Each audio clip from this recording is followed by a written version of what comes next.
بسم اللہ الرحمن الرحیم۔ ابتلاء اور دعائیں۔ انتخاب از خطبہ جمعہ حضرت خلیفۃ المسیح الخامس ایدہ اللہ تعالی بنصرہ العزیز، فرمودہ 8 فروری 2008 عیسوی۔ حضرت مسیح موعود علیہ السلام فرماتے ہیں کہ ابتلاؤں میں ہی دعاؤں کے عجیب و غریب خاص اور اثر ظاہر ہوتے ہیں، اور سچ تو یہ ہے کہ ہمارا خدا تو دعاؤں ہی سے پہچانا جاتا ہے۔ ملفوظات: یہ وہ بنیادی چیز ہے جس کی گہرائی کو ایک حقیقی مومن کو سمجھنا چاہیے اور سمجھتا ہے۔ دعاؤں کے بغیر اور اللہ تعالیٰ کے آگے جھکنے بغیر تو ایمان لانے کا دعویٰ ہی بے معنی ہے۔ یہ جو حضرت مسیح موعود علیہ السلام نے فرمایا کہ ہمارا خدا تو دعاؤں سے ہی پہچانا جاتا ہے، یہی آج ہر احمدی کا خاصہ ہے اور ہونا چاہیے۔ نہ صرف ابتلاؤں میں بلکہ سہولت اور آسائش اور امن کے دنوں میں بھی اپنے رب کے آگے جھکنے والے اور اس کو سب طاقتوں کا سرچشمہ سمجھتے ہوئے اس کا حقیقی خوف دل میں رکھنے والے ہی حقیقی مومن ہیں، اور جب ابتلاؤں کے دور آتے ہیں تو پہلے سے بڑھ کر مومن اس پر ایمان مضبوط کرتے ہیں، اور نہ صرف ایمان مضبوط کرتے ہیں بلکہ چھلانگیں مارتے ہوئے ایمان میں ترقی کرتے ہیں، اور اللہ تعالیٰ کی رضا کے حصول کی کوشش میں وہ پہلے سے بڑھ کر تیز ہو جاتے ہیں۔ عارضی ابتلاء اور روکیں ان کے قدم ڈگمگانے والی نہیں ہوتی، بلکہ ان ابتلاؤں اور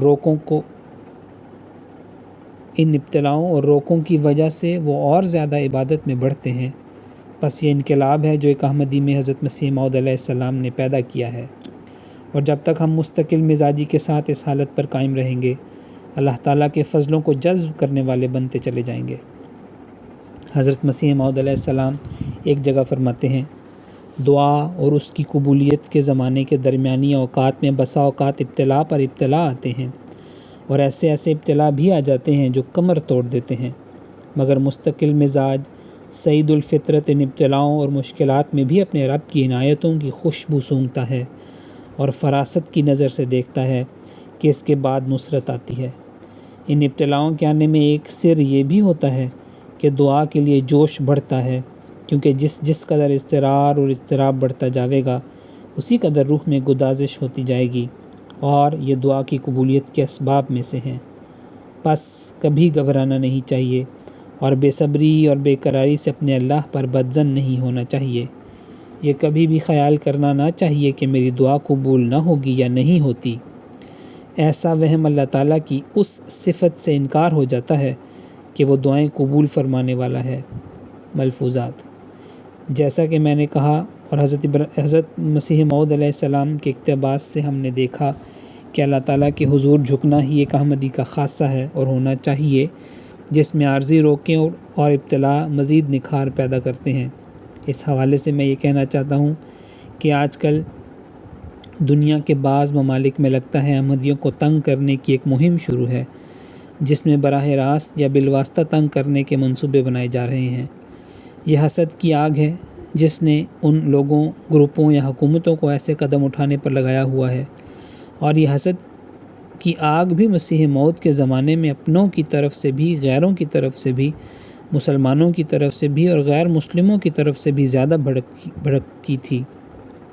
غیر مسلموں کی طرف سے اس لیے کہ مسیح موعود کے زمانے میں اسلام کی ترقی دیکھ کر وہ برداشت نہیں کر سکتے تھے کہ اسلام کا غلبہ دنیا پر ہو، اور بعض مسلمان لیڈروں اور ملاؤں کی طرف سے اس لیے کہ ان کی بادشاہتیں اور ان کے ممبر کہیں ان سے چھن نہ جائیں، اور اس کو بچانے کے لیے انہیں غیر مسلموں کے سامنے بھی جھکنا پڑا، تو انہوں نے اسے عار نہیں سمجھا۔ پھر جو مسلمان ہیں، اللہ تعالیٰ ان لوگوں کو عقل دے اور رحم کرے کہ یہ لوگ خود ایسی حرکتیں کر کے اپنے پاؤں پر کلہاڑی مارنے والے بن رہے ہیں، صرف اس لیے کہ احمدیت کی مخالفت کرنی ہے۔ یہ اگر اللہ تعالیٰ کی تقدیر سے لڑنے کی کوشش کریں گے تو خود فنا ہو جائیں گے۔ بس ہمدردی کے جذبے کے تحت کہ یہ کلمہ گو ہیں، چاہیے ظاہری طور پر ہی صحیح، ہمیں ان کے لیے دعا کرنی چاہیے۔ اللہ تعالیٰ نے حضرت مسیح موعود علیہ السلام کی بعثت کا آخرین منہم لما یلحقوا بہم کے ساتھ جو یہ اعلان کیا، وہاں یہ اعلان بھی فرمایا کہ وہو العزیز الحکیم، الجمعہ 4۔ یہ کہہ کر اللہ تعالیٰ نے یہ فرما دیا ہے کہ اسے بھیجنے والا میں ہوں جو عزیز اور حکیم ہے۔ اللہ غالب ہے، عزیز ہے، کوئی نہیں جو اس عزیز خدا کے کام روک سکے، اور وہ حکیم ہے، اس نے یہ فیصلہ کیا ہے کہ اسلامی تعلیم کی حکمت کے موتی اس مسیح موعود سے منسلک ہو کر ہی اب حاصل کیے جا سکتے ہیں۔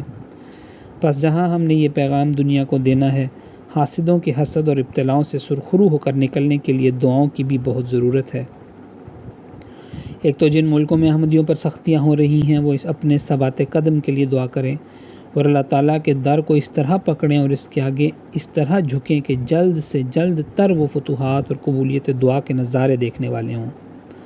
اور پھر دنیا میں وہ احمدی جن پر براہ راست سختیاں نہیں اور بظاہر امن میں ہیں، وہ اپنے بھائیوں کے لیے دعائیں کریں، کیونکہ مومن کی یہی شان بتائی گئی ہے کہ یہ ایک جسم کی طرح ہے۔ جب ایک عضو کو تکلیف ہوتی ہے تو پورا جسم تکلیف محسوس کرتا ہے، بس ہمارے کسی بھی احمدی بھائی کی تکلیف ہماری تکلیف ہے، بلکہ احمدی کا دل تو اتنا حساس ہوتا ہے اور ہونا چاہیے کہ کبھی بھی کسی بھی انسان کی تکلیف پر وہ تکلیف محسوس کرے۔ بس جب ہم ایک درد کے ساتھ ان ابتلاؤں سے سرخرو ہو کر نکلنے والے اور ان کے جلد ختم ہونے کے لیے دعا کریں گے تو یقیناً وہ مجیب الدعوات خدا ہماری دعاؤں کو سنتے ہوئے ہمارے بھائیوں کی تنگیوں اور پریشانیوں کو دور فرمائے گا۔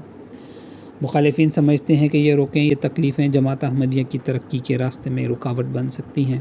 اگر کسی انسان کا یہ کام ہوتا تو گزشتہ 100 سال سے زائد عرصے سے جو مخالفتوں کی آندھیاں چل رہی ہیں وہ کب کی جماعت کو ختم کر چکی ہوتی۔ کون احمدی نہیں جانتا کہ پاکستان میں جماعت احمدیہ کی مخالفت نے ہی ہمیں بڑھنے، پھلنے اور پھولنے کا موقع پہلے سے زیادہ رفتار کے ساتھ مہیا فرمایا۔ بس ہمیں اس بات کی نہ کبھی پرواہ رہی اور نہ ہے کہ یہ مخالفین جماعت کی ترقی میں کبھی سد راہ بن سکتے ہیں۔ آج کل پھر پاکستان میں لگتا ہے احمدیوں کے خلاف اسی باسی کڑھی میں ابال آیا ہوا ہے۔ ویسے تو ہلکی ہلکی مخالفتیں ادھر ادھر سے چلتی رہتی ہیں، لیکن اب کچھ تھوڑی تیزی پیدا ہوتی نظر آ رہی ہے۔ جہاں بھی موقع ملتا ہے احمدیوں پر جھوٹے مقدمے بنائے جاتے ہیں۔ گزشتہ دنوں ایک 13 سال کے بچے پر پولیس نے مقدمہ درج کر دیا کہ مولوی کہتے ہیں کہ اس لڑکے نے فلاں مولوی کو مارا ہے، جبکہ مار کھانے والے کے رشتہ دار اس سے انکاری ہیں۔ صرف مقدمہ بنانا ہے اور شرارت ہے، اور مارا بھی اس طرح ہے کہ مار کر اس کا برا حال کر دیا کہ اسے ہسپتال میں داخل ہونا پڑا۔ یعنی ایک ہٹا کٹا جوان آدمی اس کو 13 سال کا ایک بچہ اس طرح مار رہا ہے کہ وہ مار کھاتا چلا گیا اور آگے سے کوئی رد عمل نہیں ہوا۔ ان کا مقصد صرف یہ ہے کہ نئی نسل میں اس قدر خوف پیدا کر دو کہ یہ بچے اگر احمدی رہیں بھی تو فعال احمدی نہ رہیں۔ ان کے خیال میں ہمارے جلسے بند کر کے، ہمارے تربیتی پروگرام بند کر کے جو ربوہ میں ہوا کرتے تھے انہوں نے ہمیں معذور کر دیا ہے، اور نئی نسل شاید اس طرح احمدیت سے پیچھے رہے گی۔ اگر مزید تھوڑا سا تنگ کیا جائے اور ان پر سختیاں کی جائیں تو یہ مزید دور ہٹ جائیں گے۔